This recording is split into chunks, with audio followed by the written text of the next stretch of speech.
Welcome back to Pop Goes the Kernel, where we dive into today's latest pop culture, music, television, movies, and more. I'm Bella Lindsey. I'm Marissa Armstrong. I'm Gabby Mercedes. And I'm Gracy and Frank. Today's episode will be a full breakdown of all the highlights and the lowlights of everything pop culture in 2025. Let's get popping.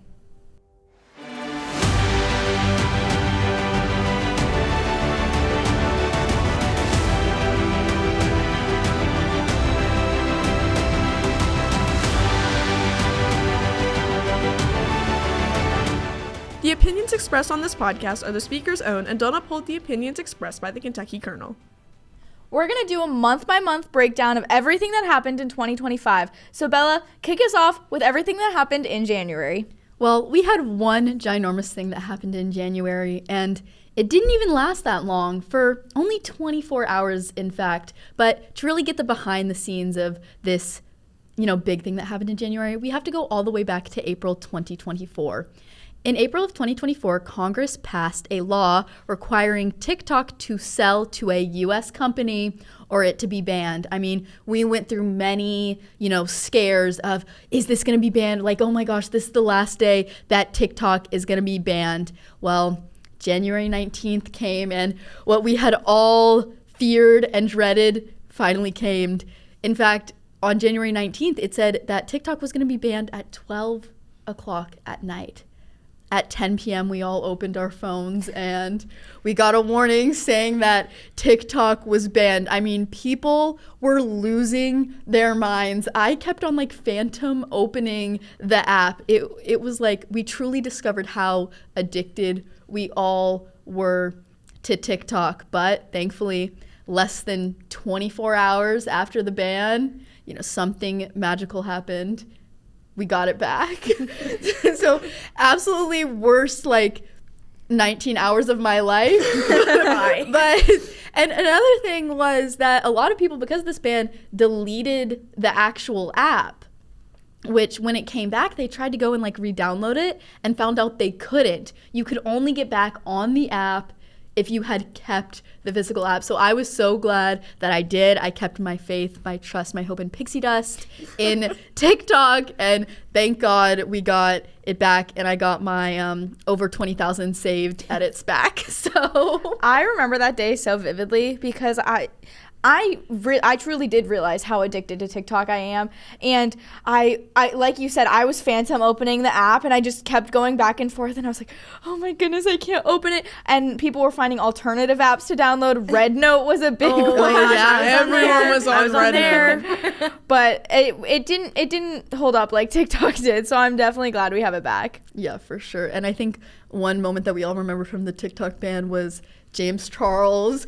under the blanket being like, guys, I don't know if they've got me, or I don't know if they're going to find me. But I just remember, people tweeting from around the world being like, TikTok may be banned for you guys, but we're seeing James Charles hiding from the government on our TikTok For You pages. It was insane. Sorry, I just remember seeing Charlie D'Amelio just absolutely dumping all of her trash. That's when everyone was sharing all of the secrets and all of their lore on TikTok because they thought they were never going to be seen again. So all these influencers were dropping mad tea when they definitely should not have, because little did they know the app would be back the next day. Yeah, just, I am thanking, all the higher powers that TikTok is back, and I'm still enjoying it to this day. And I just, even if we do get another ban scare, I don't think it's going to go anywhere anytime soon. We're going to move on to February. I'm going to start us off with UDA Nationals. These are the National Dance Awards for college dance teams, and it's always a highlight for me. I was a competitive dancer growing up. It's essentially my Super Bowl, and there's two teams that really stand out every single year, compete head-to-head, and that's Ohio State and Minnesota. This year was no different. Ohio State won the jazz competition, and Minnesota won pom. I've always been an OSU girl in terms of their dance team. I think they're incredible. Obviously, both teams are amazing, but something about OSU's storytelling always gets to me. I think they're such powerful dancers, and I just absolutely loved UDA this year. I'm not a dancer at all, but I'm always so excited when I get this on my For You page, specifically LSU's hip hop. I am always so excited to see what they do, and it's really a highlight of the year for me. Now, we are on the University of Kentucky's campus, so getting to see them do hip-hop, I always look forward to it. Unfortunately, in the month of February, I wasn't overly impressed with it. They're phenomenal dancers, don't get me wrong. I just wish they went all full out because, as you said, LSU definitely stole the show for me. Hip-hop's one of my favorites because that's what I grew up dancing.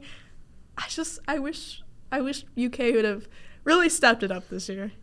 I do not have a rhythmic bone in my body, but I constantly think about the OSU My Way dance. I will never, ever forget about it. Ever. Yeah. Another big thing that happened in February was the Grammys. Hi, that's my Super Bowl, in addition to the actual Super Bowl. So the Grammys were hosted by Trevor Noah on February 2nd of 2025.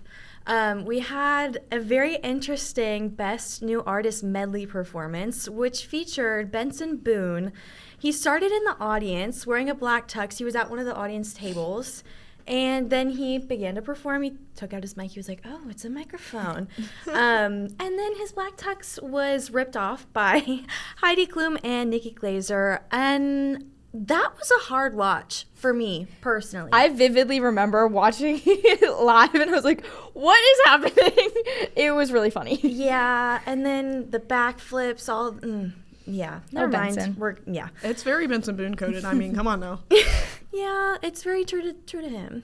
In addition to that, we had Taylor Swift presenting an award, which I don't know she's done before, actually.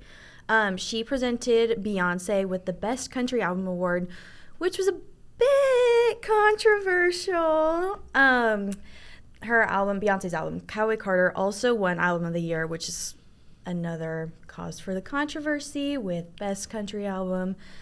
Chappell Roan won Best New Artist, which I would argue she's the most deserving of this award of the Best New Artists in the past few years.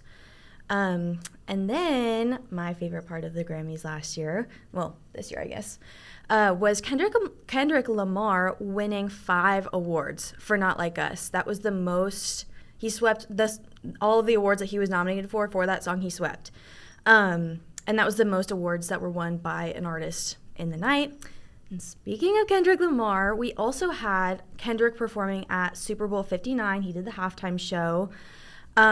This was viewed by 133.5 million people.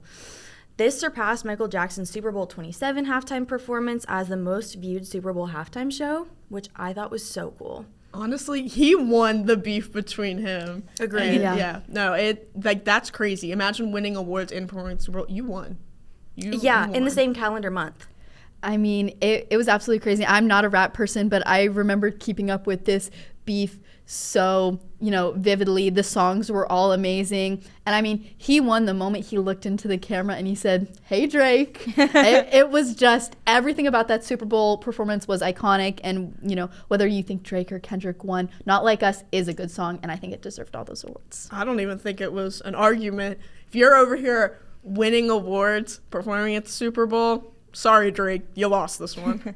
Right, and he brought out SZA, Samuel L. Jackson, and Serena Williams during the performance, which I thought was so cool. The performance had political and social activism themes, which made it a bit controversial, but I feel like it was overall pretty well received.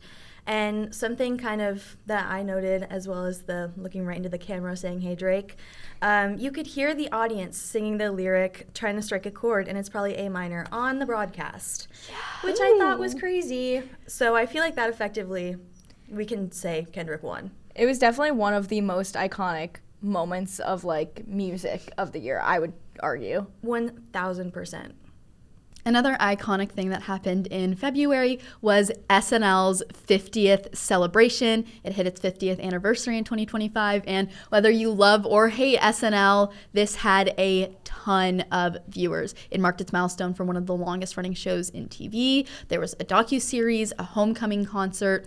It was just simply iconic, but I think the thing that we all remember most from this episode, the most memed moment of the night, was the closure of the Domingo skit. The Domingo skit, which started back in October with Marcelo Hernandez and Ariana Grande, came to a close with, the whole cast, but especially Sabrina Carpenter joined along with Pedro Pascal and Bad Bunny. And of course, the most memed thing of the night was Sabrina Carpenter dancing with Pedro Pascal, making him forget his lines. It was the most iconic moment. If you ask anybody on the street, what do you remember most from the SNL 50th?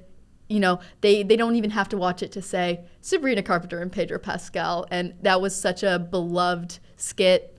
Just everything about it was iconic. I will never forget Bad Bunny all of a sudden scooting and going, and I'm the hot brother. And that just had me in the floor because I absolutely love Bad Bunny. Seeing him come back for the Domingo skit, that made me so happy because he's just so funny. Like, he makes SNL for me. Yeah, I mean, we love to talk about SNL on Pop Goes the Kernel. I feel like it's something that comes up a lot, and especially Domingo, we've definitely brushed on many a times. And so the 50th anniversary special was just, it was a great pop culture moment for all of us, I feel like. It was a great closeout for the whole Domingo skit. Definitely going to be missed, but I'm ready for the next big viral pop culture. I was going to say, I really love how when SNL has a big skit that gets so popular and they make it into a series and they continue it, and I feel like this was the perfect conclusion to it.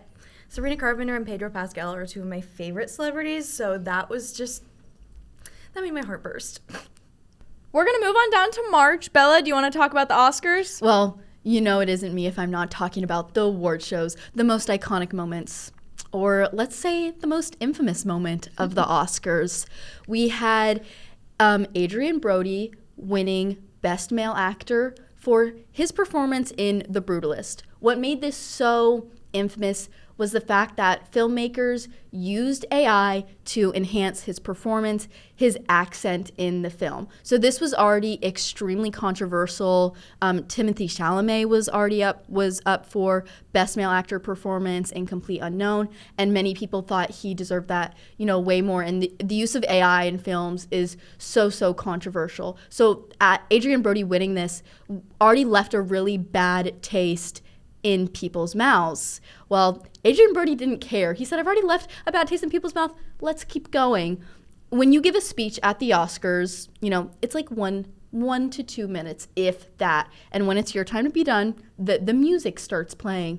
Well, Adrien Brody literally said, I don't care. You can't take me off this stage. I'm so iconic. Like, I've won this award before. I'll do what I want. And he went on to give a 6-minute speech, which was the longest in Oscars history. Many people saw it as just extremely pretentious. They already thought he didn't deserve to win the award. It was just an awful taste. Then of course this ended up leading into the Emmys, the next award show of the year, where Nate Bargatze said, if you go, a second over, we're starting with $100,000 to give to the Girls and Boys Club. If you go a second over, money's going to be taken away. If you go under, money's going to be added. Well, and they thought that this would fix it all. And speeches were cut down significantly, but it ended up being negative to $25,000. So the people that put on the Emmys and also Nate Bargatze ended up giving $350,000 to the Boys and Girls Club of America. Acceptance speeches are so controversial, how long they take, who you think, we could go on and on and on. This will continue to be an issue, and I wouldn't be surprised if any at the upcoming award shows, Golden Globes, the Oscars again, that we're not going to see this. We're going to see this again. I think it's so dystopian, the donation going down, because I remember seeing the video of the donation ticker going down as the seconds were ticking, and I was like, it's why are we I don't know, I don't like it. And I feel like some people just like to hear themselves talk. So if you're up for an award, write on a note card, you got 2 sentences, thank your mom, your dad, people you need to thank. That's it. Yeah. Thank the Academy. Thank the Academy. Right. I mean, we had the youngest ever winner at the Emmys, and his speech was 45 seconds. It was perfect. I mean, like you said, people just love to hear themselves talk, and Adrien Brody sure does. Well, while we're on the topic of movies, we got a huge movie announcement based on a book that came out this year. So the Sunrise on the Reaping book came out, which is part of the Hunger Games series, and it follows Hamish's Games, who was a character in the original books. It follows the 50th Games, which is the second quarter quell. There were double the tributes, and it was a fantastic book. I think it lived up to so many people's expectations. It was an amazing read, very emotional. It pulled characters. We learned a lot of lore about the original Hunger Games. So it was definitely, it left a lot of Easter eggs. And so with that, there's a movie that's going to be coming out, and this year a big thing were the casting announcements also for this movie. They were dropping like weekly on Instagram, and it was very dramatic. They do this whole like reveal, and I absolutely loved it. It's a stacked cast. It was just announced actually that Jennifer Lawrence and Josh Hutcherson will be returning for this movie. Yay! Playing their original Katniss and Peeta characters. So excited for that. But the Sunrise on the Reaping book, absolutely incredible, and definitely one of the highlights of the book world this year. I just remember every time a casting would announce, seeing the John Revere, like, hear ye, like, you know, this casting has been announced. For me, it was Elle Fanning and Kieran Culkin for their roles as Effie and Caesar Flickerman. I mean, good. That was so huge for me. So I'm so excited for this movie. I'm really excited to see also Elle Fanning, one of my favorites ever, and McKenna Grace. I love McKenna Grace. She's absolutely going to kill in this movie, and it's just going to be amazing. We're going to move on to April, and not only do I want to bring up big pop culture moments, I want to bring up some of the most iconic moments that you probably forgot about. One of those this year being Katy Perry going to space. What an iconic moment. There's pictures of her, and it was just so... Why was she in space? So they sent a group of 6 women with like Gayle King, Katy Perry, and it was an all-female commercial space flight. And it was the Blue Origin spacecraft, and it was just so random. Why was Katy Perry in space? That's all I keep telling myself. Like, it does not make any sense to me, and it was so funny. She's like reminiscing on this past year. She's like, Katy Perry was in space. Why is Katy Perry in space? Katy Perry being in space. The concept of Katy Perry being in space and dating former Prime Minister of Canada, Justin Trudeau. She had a crazy year, and that's really all I have to say about her. Like, what? She's not real. She's not real. You know what else I don't think is real? Morgan Wallen. Give me to God's country. SNL. Give me to God's country. So Morgan Wallen exited the SNL stage after he performed on the episode where Mikey Madison hosted. He exited the stage during the scrolling credits portion of it after Mikey had said her thank yous and good nights. No one does that. No one does that. So it was just really weird that he did that. And the stage was also noticeably pretty empty, and it's usually packed full of the cast members, and that could be because Morgan's a bit of a controversial celebrity. Like in 2020, SNL actually did pull him as a performer because he was found in Tuscaloosa violating COVID protocols. Right. In 2021, we all know what happened outside of his home in Nashville. And then in 2024, he was arrested after throwing a chair from a rooftop bar. I will never forget that moment. On Broadway in Nashville. It was a Sunday night, too. What are you doing on a Sunday night that necessitates you throwing a chair off of a rooftop bar? Morgan, go home.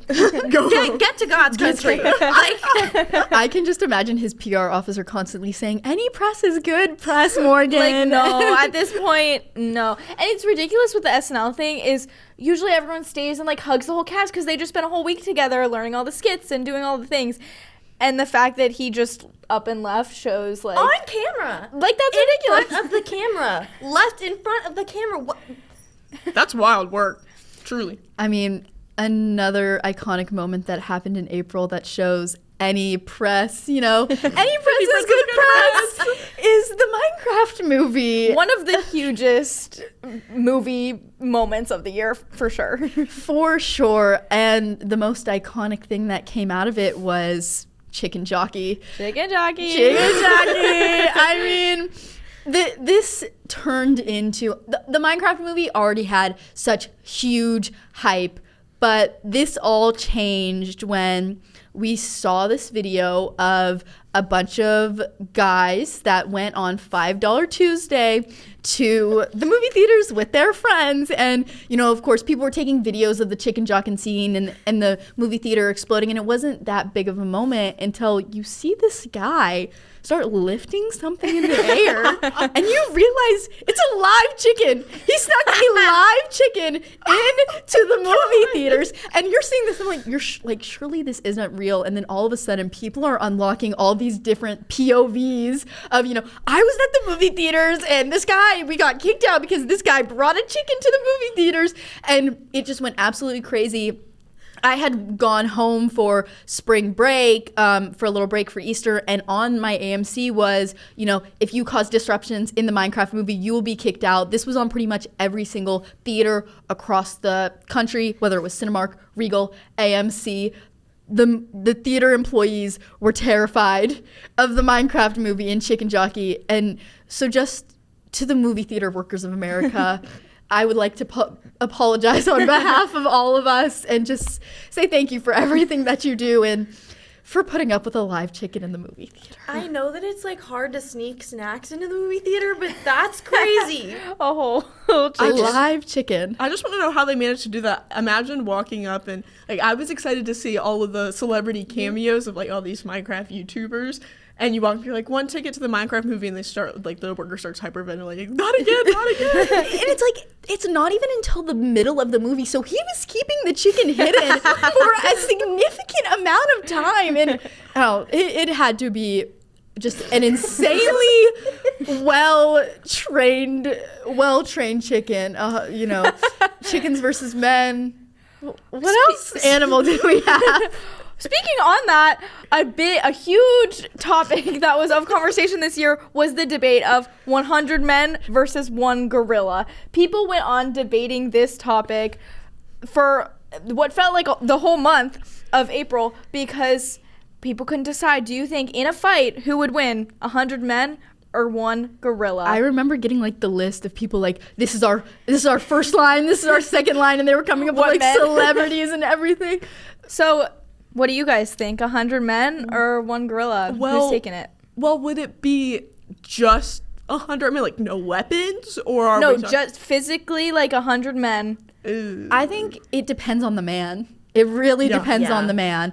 Because if it's Dwayne The Rock Johnson or John Cena, for sure, I think, and it depends on what kind of gorilla, the size of the gorilla. Guys, there's so many variables, and I just need to know more specifics. It really takes me back to the wheels versus doors debate. That was a huge thing a couple years ago, and I feel like that was kind of this topic this year. If I'm being so honest, this is so embarrassing. I completely misunderstood the trend until just now. I thought it was 100 Did you think it was flipped? I thought it was 100 gorillas versus 1 man. I was guys, there's no question about it. Why is everyone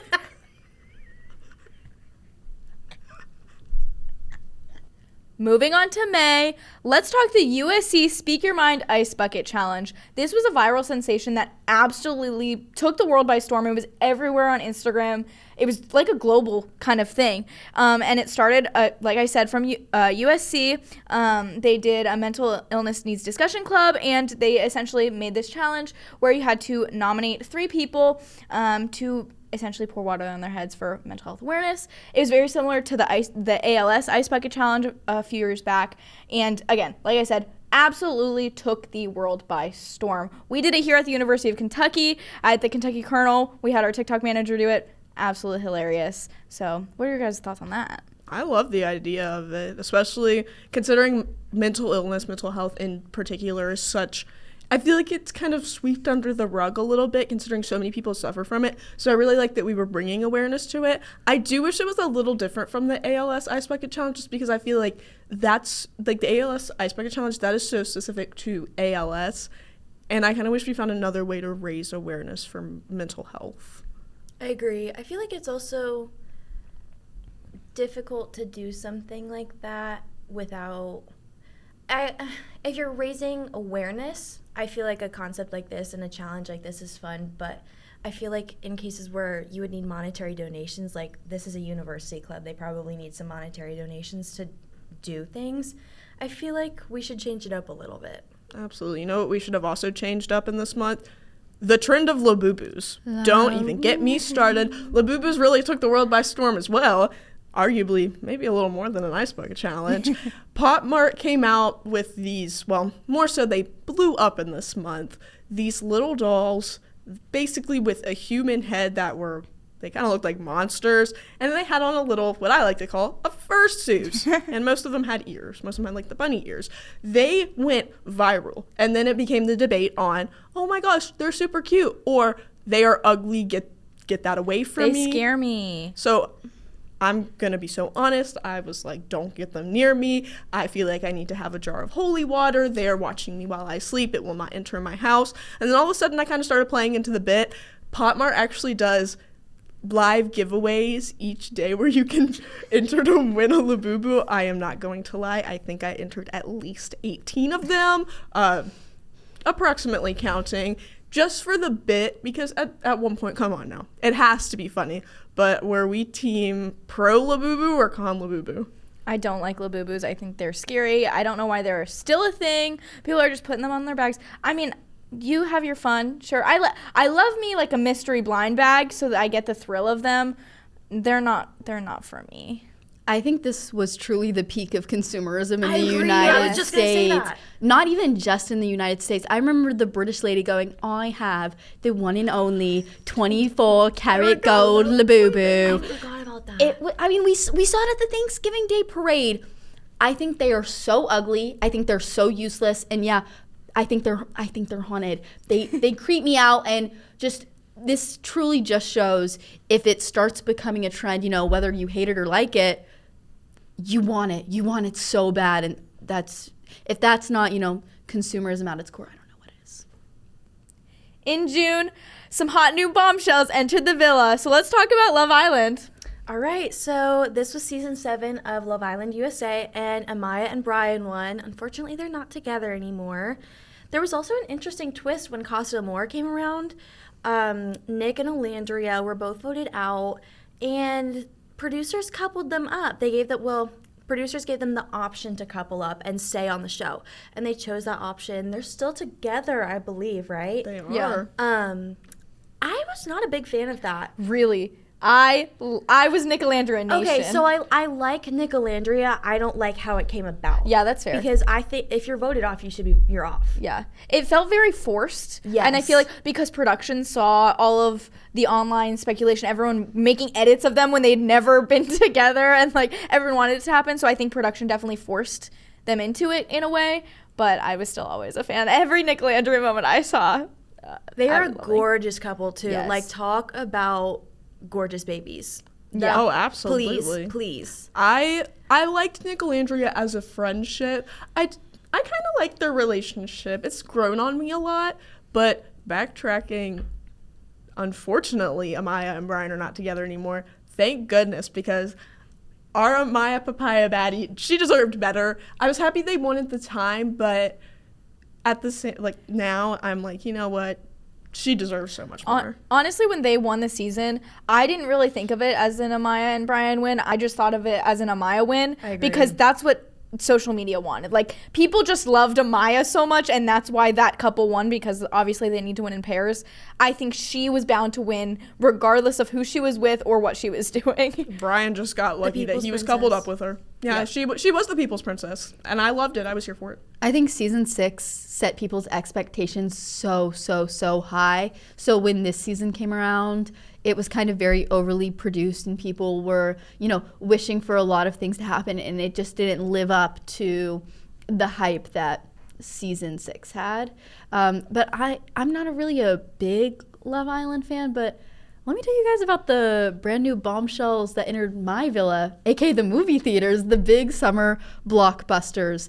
There were 4 big summer blockbusters: F1 the movie, Jurassic World Rebirth, Superman, and Fantastic Four First Steps, All of these movies were top 10 domestically out of 2025 and are also top 10 globally, except Fantastic Four, which is 11th globally.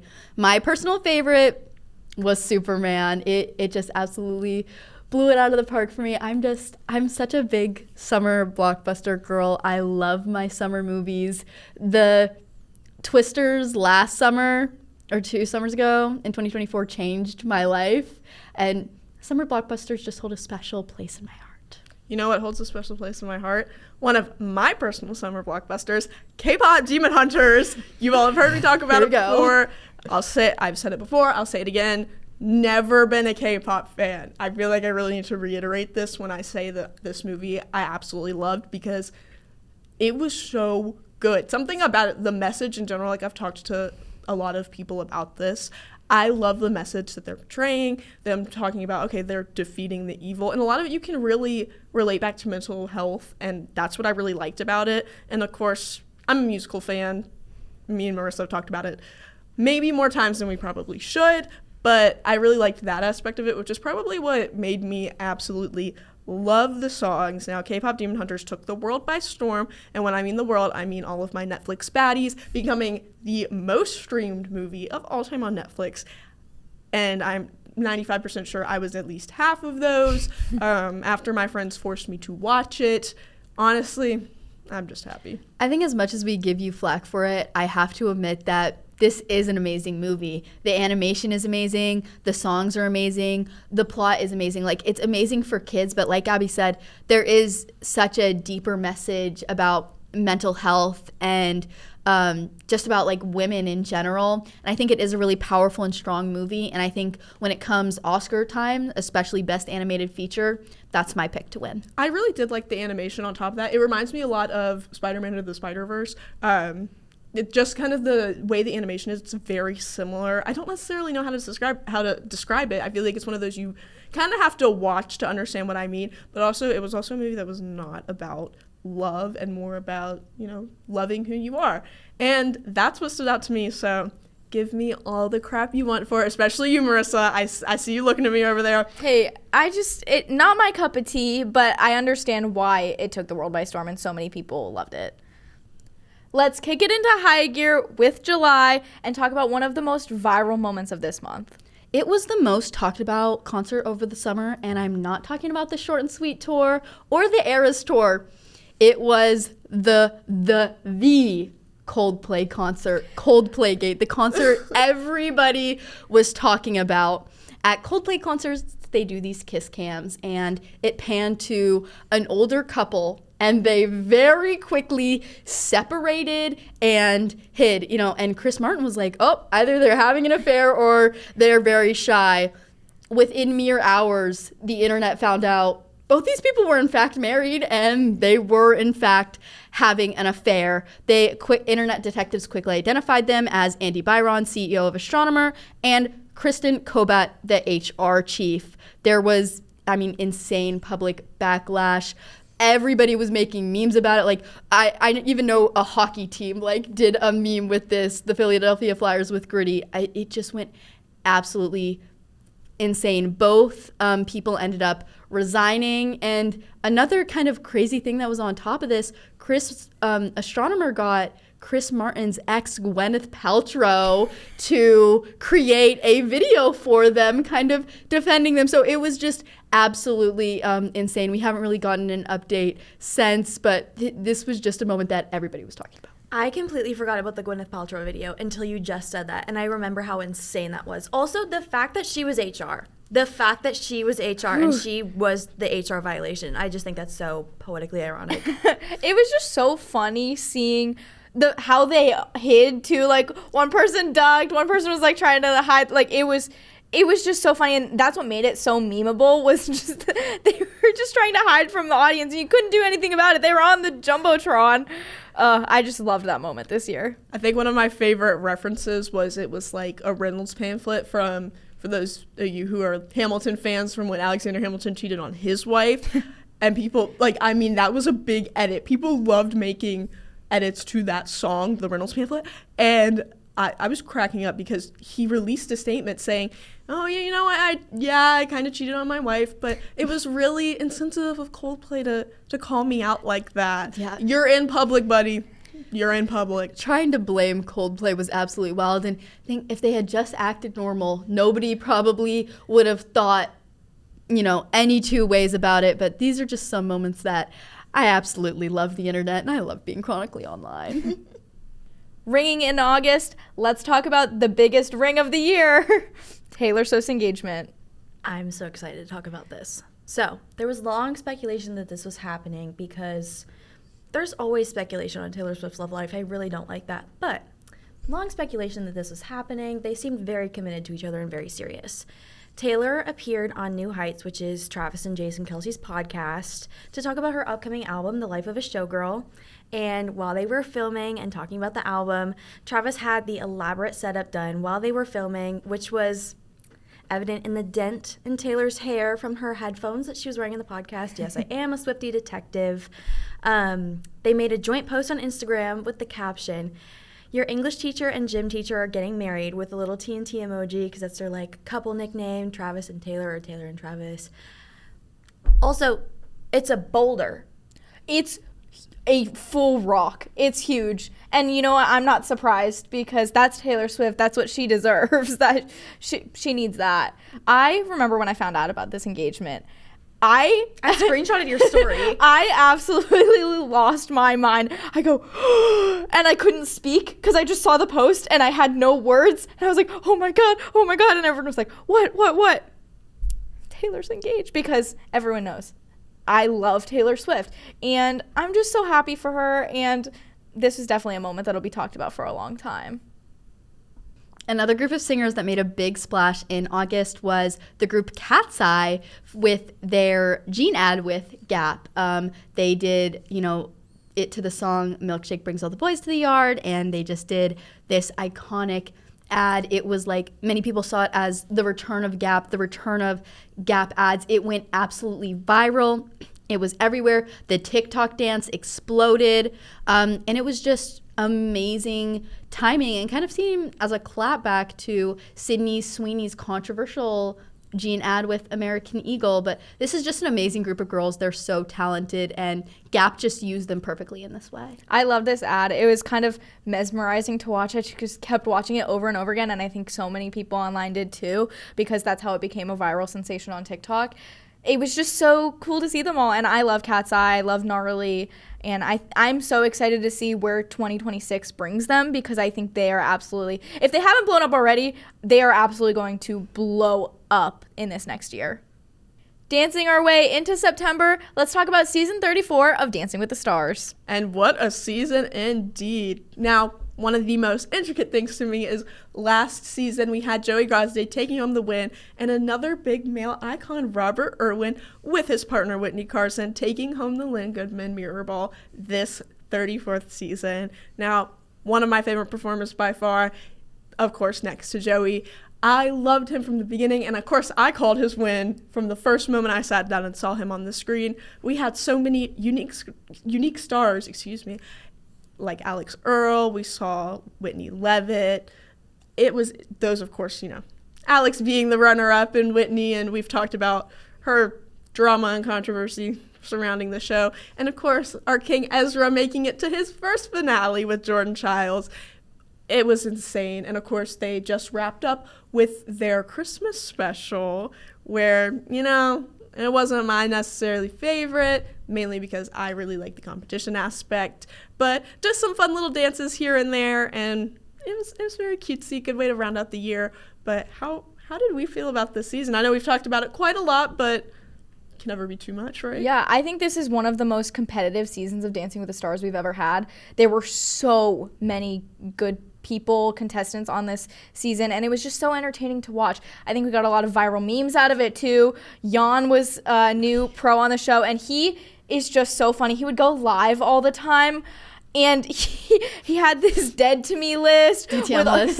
So funny. He's just hilarious. I really hope they keep him on the show, because I think he was definitely a highlight for me this season. On top of that, I hope he never gets PR training because that was so iconic. I love seeing all of the TikTok videos where they're like, Jan was my favorite. You can never get PR training. I also loved one of his most recent videos after the season concluded, where he originally started off as the guy who would dance on the ladder for Taylor Swift. So they took him to Lowe's, and he got to visit a bunch of ladders, and it was the funniest thing. Like, some of his co-stars took him from Dancing with the Stars, and I just love him so much. I really hope to see him return. It's not confirmed yet, but it's confirmed in my heart. Trust me. A show that wrapped up in September was The Summer I Turned Pretty. Arguably one of the biggest shows over the past couple of years. It finally wrapped up, came to a conclusion, and we got our Conrad and Belly endgame. I could not be more happy with this. I love Conrad. He is the best TV show boyfriend ever.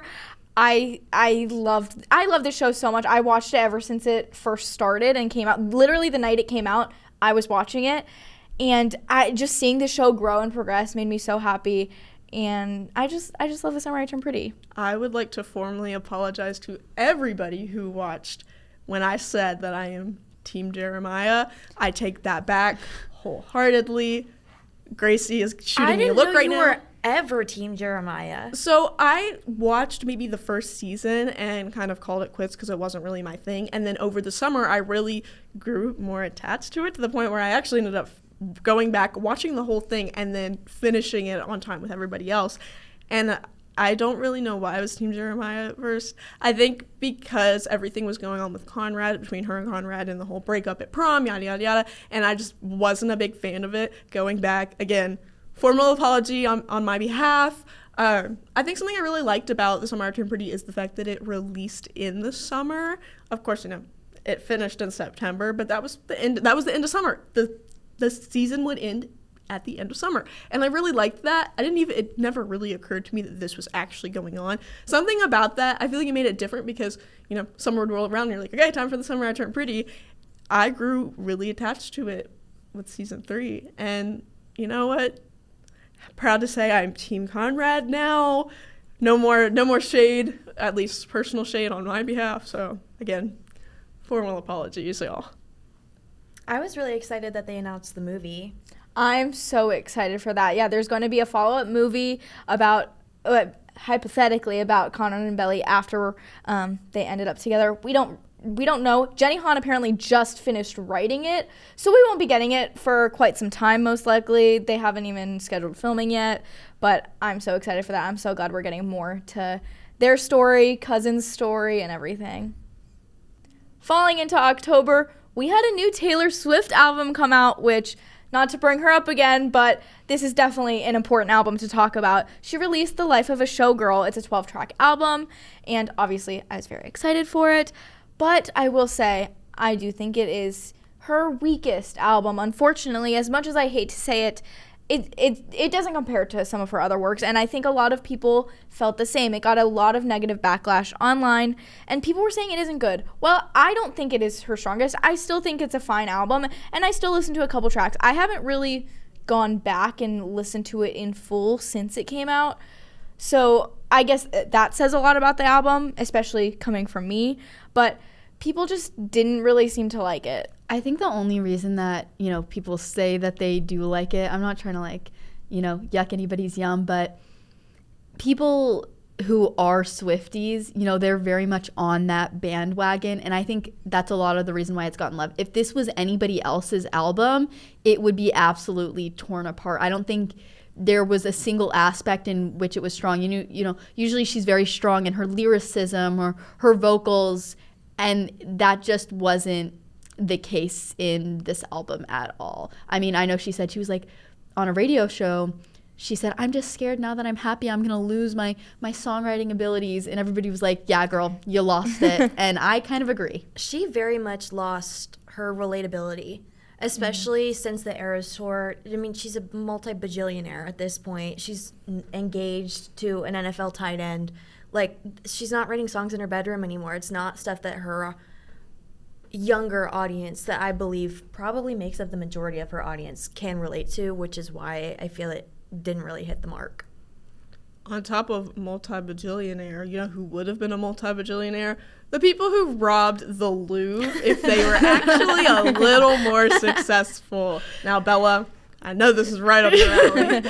When we talked about this last, there was no updates, but the people who have robbed the Louvre were unfortunately arrested. I mean, I say unfortunately, but it was so iconic. I mean, everybody was speculating, is it Carmen Sandiego? Is it Cat Noir? You know, is it the Pink Panther? Is it the Madagascar Penguins? This was just something that, you know, kind of had everybody rallying around. And even though, of course, you know, we don't condone robbery or anything like that, but it just brought a light to everybody's eyes kind of talking about it, especially newscasters and broadcasters and things like that. So even though it was kind of something that's negative, robbing the Louvre, it was just something that so many people just absolutely loved because it was so iconic. It was so funny and just so memeable. Like, I just thought it was hilarious. I absolutely loved the bit. I mean, I dressed up as one of the Louvre robbers for Halloween because it's one of those where, you wear all black and then you get the construction vest and you just throw on a bunch of jewelry and you call it a day. Like, top 10 easiest costumes of all times. I just loved the fact that they actually pulled it off until they got caught. I say, unfortunately, not to condone, you know, illegal activities, but because it was a sad day for pop culture when they were caught. Because, come on, how do you just rob the Louvre? And it also cracks me up that people started creating other memes about it. Like, I saw a couple of people saying, oh, they took the Mona Lisa from the Louvre. No. And someone posted a picture in the TikTok video that someone posted and goes, so I'm standing in front of it right now. It's very much here. And I'm just dumbfounded at this point. I'm going to miss this going into New Year. Yeah, I'll never get over that. It literally took them 6 minutes and they escaped on bikes. I mean, they locked in. And so I'm going to channel the Louvre robbers this final season and lock in on my finals as much as they locked in on robbing the Louvre with security guards present in broad daylight. While you mentioned Halloween costumes, I started thinking about all of the iconic celebrity costumes that we got this year. We obviously have to start out with Heidi Klum. This year, she was an elaborate snake-like Medusa with Tom Cowlitz as a man turned to stone. I love that it was two people in one costume. I love costumes like that. And it wasn't like a traditional couple's costume. Gabby, why are you making a face? I love that you thought it was nice and cute. I thought it was terrifying, and I looked at it once, and I never looked at it again. And I will stay that way. Me personally, not a fan. It was a little too scary for me. This is coming from somebody who loves horror movies, for the record, but I think if I saw that costume in a horror movie, I would never turn it back on. But you do you, girl. You do you. Something else, a Halloween costume that I can't look at again is Julia Fox's. This year she went as Jackie Kennedy, and it was very controversial with the somewhat graphic nature of her costume because she was Jackie Kennedy from the day that her husband JFK was assassinated, and there was blood on the costume. Obviously not real human blood, I hope, but that was just weird. It was really insensitive and odd and definitely a low light of 2025 for sure. There's definitely a tasteful way to go about that, and it was not what Julia Fox did. Some better costumes, I would say. We have the Bieber family who went as the Incredibles, which I thought was precious. I always forget they have a kid. Yeah. I was like, whoa. I looked up Bieber family costume, and it was like, whoa. Oh my gosh, it just struck me that they had a kid. You said the Incredibles, and I'm sitting here thinking, there's two of them. No, I forgot they had a baby. Right. That's a pop culture moment. That is my top pop culture moment right here, apparently. Yeah, and then we also had Mindy Kaling as Timothy Chalamet at a Knicks playoff game, complete with his little mustache. I thought that was so funny. I love when celebrities go as other celebrities. It's so funny to me. We also had Dove Cameron as Frank Enfurter from the Rocky Horror Picture Show. Loved that. She ate down. And my favorite Halloween costume this season was Demi Lovato dressing up as the meme herself, Poot Lovato. I think Poot is so funny, and the fact that Demi just played into the bit of what Poot is a horrible picture taken of her, and it was hilarious. That costume is going to go down in one of my favorite celebrity Halloween costumes ever. Now, that was a viral meme a long time ago. Let's talk about something viral, absolutely viral, that happened this year. 6'7" was the word of the year. Unfortunately, I just kind of want to talk about 6'7" in general because I think that plagued 2025, the entirety of it. So essentially, I don't know what 6'7" is. I don't think anyone knows what it means. All it is people just, anytime you see 6'7", anytime you say 6'7", it's just a thing. And why dictionary.com chose to make it the word of the year is mind-boggling to me because it's not even a word. Right. That's insane. So from what I know, it originated with an interview with a high school senior basketball player, and he was either talking about someone's height or the points that they've made or something, and he did the hand gesture, and he was like 6 or 7 or like 6'7", and people just thought it was funny and they ran with it. I do have to say, I'm a little annoyed at that kid right now because he is from Kentucky, and he was interested in attending Kentucky to play basketball at Kentucky and just committed to Kansas. I think that sums up the nature of 6'7", is that disappointment. Yes. Now let's talk about disappointing, and that would be everything that could have possibly gone wrong with the Miss USA organization went wrong this past year. So, I've talked about it before, of course, some previous episodes. Miss USA was a wreck this year. From everything from blocking the social medias for the new CEO that took over after the former one got fired, after Layla Rose, former CEO of Miss USA, was let go from her position due to mistreatment of the title holders. We saw that in the 2023 resignation of Noelia Voigt and Uma Sofia Staristrava when both the teen and the Miss resigned together. Crazy. That was mind-boggling to me. And you could kind of see it again with this past year title holders and seeing how only the teen Addie Carver showed up to actually crown her successor. Again, mind-blowing. Miss USA 2024 said she didn't want to be part of it. It didn't align with anything that she really stood for. So she opted out of it. Not to mention they pushed it back so much because they could not get contestants from all the states to participate that they actually issued at-large titles. This does not happen. You normally have to compete at your state level to compete for Miss USA. Well, they scratched that and they decided, you know what? We need to have a representative from USA on the stage. So we're gonna assign you guys some. Nebraska, Audrey Eckert ends up taking home the win, and within the week is on a plane heading to Miss Universe, where that was an absolute mess, where we saw Miss Universe Mexico getting insulted in the first few days and then turning around and winning the title. Following that controversy, the Miss USA controversy, apparently it doesn't stop at the national level, we have to go global. Miss Universe getting absolutely flamed for Miss Mexico winning, for the sheer fact that everyone is speculating that it is because her father paid for her to win, and that thus started the cancellation of so many titles, so many big executives. It's still actually going on. People are declining titles. Last year, they actually debuted these new continental titles. Each continent gets a respective queen based off of how high their scores are. You normally see them being within the first and fourth runner-ups, but this year, so many girls kept declining it that they actually dipped into the top 10. And China, who did not make the top 5, ended up taking home a continental title. Insane. Also, we had Cote d'Ivoire, who won Africa Oceania. She actually decided she didn't want the title anymore, so she gave it up. She said she wanted nothing to do with Miss Universe that close, especially because she was the predicted winner and came fourth runner-up, and Miss Universe actually released a whole statement saying why she didn't win.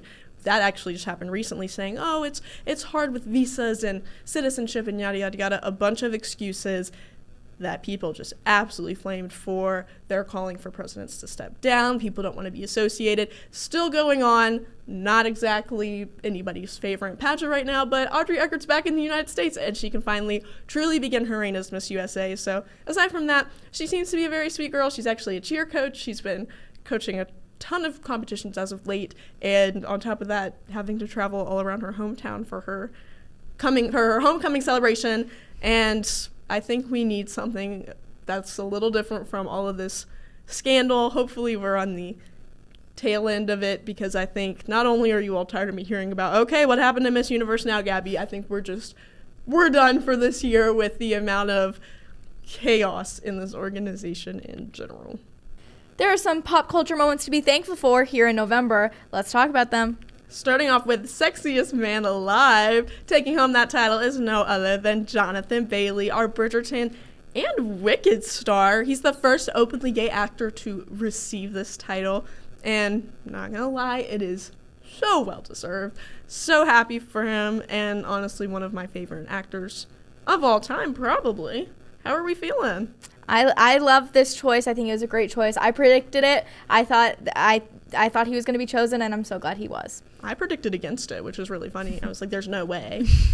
I think People Magazine finally got this right. And, speaking on Jonathan Bailey being in Wicked, another thing that came out right before Thanksgiving was Wicked for Good, the final installation of Wicked, 2 parts, 2 acts.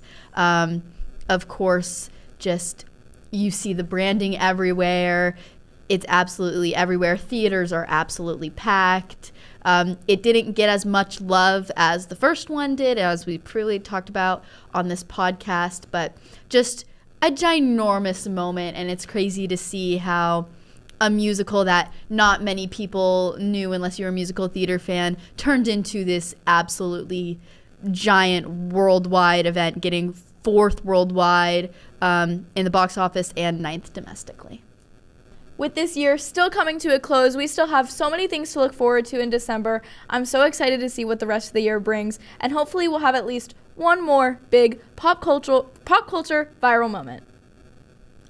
Rather than doing hot takes this week, I want to talk about some personal highlights that we didn't talk about in our full year recap that really just stuck out to each of us individually. For me personally, that was the Duolingo owl getting killed off. I'll never forget the internet going crazy. They didn't know what was happening to Duo. Tweets and brands were all commenting on this. It was hilarious and definitely a highlight for me. For me, my highlight of the year was something that actually happened pretty recently. A kind of a niche comedy group that's all just college friends that have kind of been together since high school, got together for this girl's birthday, Grace Ritter, for her 21st birthday. They stayed for 3 days in an Airbnb, and they filmed Hunger Games, but better. It's about 40 minutes long, and we have just gotten the best memes of the year out of this. It's absolutely so funny. I mean, I think every time over the winter break, I'm going to leave my house, I'm going to yell at my mom, "Mom, we're going to the reaping!" And this has just been my absolute highlight of the year. Talking about highlights of the year, keeping on the niche trend, we all know Roblox is that one game that we just can't put down as kids and probably gets clowned the most. But we're going to touch on one of my favorite games that actually brought back my love for Roblox. Grow a Garden broke barriers worldwide, becoming the most played game on Roblox with over 22 million concurrent players, and ironically beat out Fortnite. That absolutely surprised me. For those of you who don't necessarily dabble in Grow a Garden, you can literally grow a garden and you can make these big plants, and it's all in Roblox. It doesn't even feel like I'm actually in the Roblox browser. It brings joy to my heart that it's such a simple game that I absolutely love, and despite it being not so much, it is still something that people bonded over, from trading pets with each other to absolutely obliterating people's gardens by stealing their plants. I think this is one thing that 2025 can't go without saying goodbye to. From my little corner of the internet, my highlight personally was the guy who does Hugh Jackman and Mort from Madagascar impressions. His name is Joey Moroff. He's my next Jake Shane. I was on the Jake Shane trend. in spring of 2023 before he got really big. And this is the next Jake Shane. I love him. I adore him. I love when creators are just funny. They just bring light to people's day, and this is what Joey does. We hope you enjoyed this week's episode. Be sure to check out our website at kykernel.com. And be sure to follow us on all social media platforms. That's X, Facebook, Instagram, TikTok, YouTube, and Spotify. Thanks for listening to Pop Goes the Kernel. See y'all next year.